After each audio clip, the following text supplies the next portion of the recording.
Jules, what part of this data sticks out to you?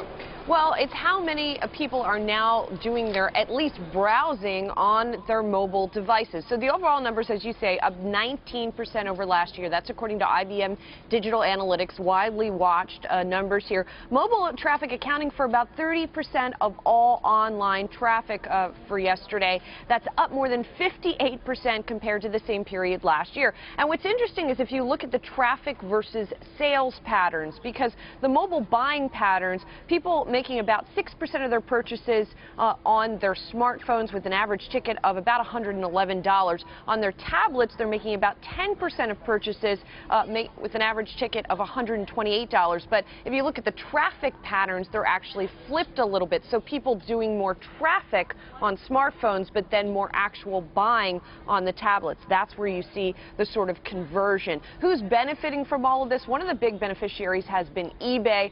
We saw big spikes in traffic for eBay, not just yesterday, but all through the weekend. Amazon, of course, is the dominant player, also benefiting. And if you look at the outlook for the whole holiday season here, it looks like that web traffic and sales could be up 15% to $82 billion. Still a small percentage of overall retail, but growing at a quicker clip versus the 4% projected rise in overall retail spending for the holiday season, Deirdre. Okay, so Julie, I mean, online retailers, they're slashing prices like the brick-and-mortar counterparts. What is that going to do to margin? Well, it's all going to depend on volume, right? I talked to Colin Sebastian yesterday of R.W. Baird, and here's what he had to say about that issue. There are plenty of promotions online as well as offline.